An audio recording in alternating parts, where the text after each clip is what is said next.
Hello there, it's Elise Bennin from Marketing Mentor. I'm here with my kitty Lulu. She might move while I'm talking. And I'm here with Diana Valentine, who's going to be speaking at the Creative Freelancer Conference June 5th and 6th in Denver. And Diana has some really good preparation tips for attending conferences just like this one. And she's going to share a few with us in this next few minutes, and I'm going to interrupt her whenever I want to. Diana, go ahead. Great. These are some of the things that I've been thinking about because they are things I wish someone had told me when I was getting ready for my conferences. I've been to tons of conferences. I always learn something new about myself and about what I need during a conference. But the one thing that really helps me out is way before the conference. So we've got time before this conference.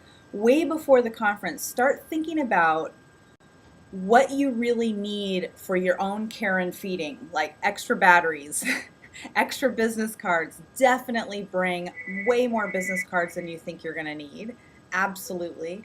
And maybe even think about a promotion you want to run. I mean, part of the conference is learning and connecting with other people, but it's also about getting new business. It's about finding a new tribe of evangelists to spread your word. So how would you do that? How do you want people to remember you, and how do you want people to connect with you after the conference? Those are just sort of a couple top line ideas. You have anything to add?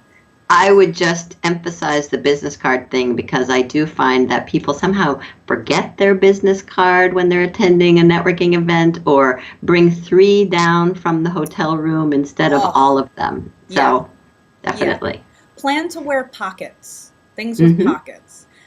I carry stickers, I carry cards, and then I have other people's cards. So you often find that you watch people you watch people walking around like those Saint Bernards with like their ID pouch full of other people's cards and their own cards. I think that's a good strategy, but you can only carry so many. So if you don't want to carry a bag or something, just have something with pockets. It's as simple as that. Sometimes people don't think about the simple solutions to things like that. I would also say really take a good look at the agenda. Research your conference. Find out about the speakers. Go and look at their sites. See what plugs in for you. See what's exciting for you, so that when you get there, you're not trying to sift through all the conference material once you get your packet and figure out what you're going to. The beauty, I think, of the CFC is that everybody is going to everything. So it does restrict, you don't have to make too many big decisions, but you can think ahead about how you want to connect with the speakers. Go and research them, find out what turns you on, so that you're really ready to receive the information. And actually, I think part of that is knowing what questions you have on the various topics. Because yes, as the speakers are speaking, questions are going to pop into your head. But if you've got some issues or big questions that you want to make sure you get answered, I would put them on a piece of paper and bring them with you. Yeah, and I think that sometimes we absolutely lose our minds once we get into conference mode. We can't really think of I wanted to ask someone something about something. And especially with our community, the CFC community is growing, and I'm connected to a lot of people online who I may or may not have met at other CFC conferences, and I have an idea of who they are, but then I meet them and I suddenly make a connection to their face and I can't think of what we talked about online. So I like to keep little notes. I have them actually in my phone with their contact information. It's one thing I think people sort of forget to make the connection to is you can find people online, so I can go and look up my favorite people and have a conversation with them. But if you don't transfer them into your phone or into a list or into your database somehow, so that when you connect with them, you remember what you talked about, it's really challenging with 100 people or 200 people around.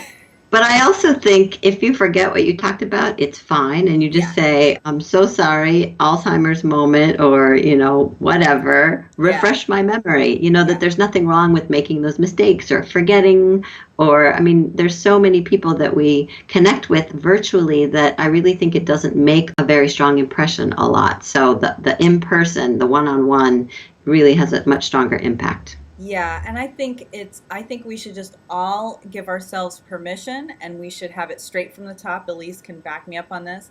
It is totally okay to say, I remember you, I remember that I like you, and I have no idea what your name is. Would you remind me?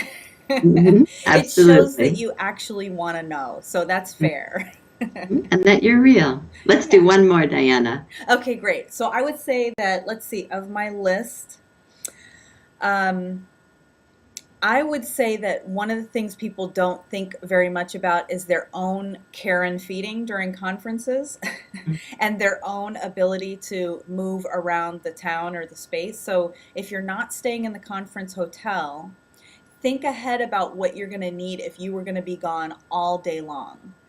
Get those extra batteries together, bring your extra stuff. You can always stow a little pouch of non-essentials at the table you're sitting at or something like that.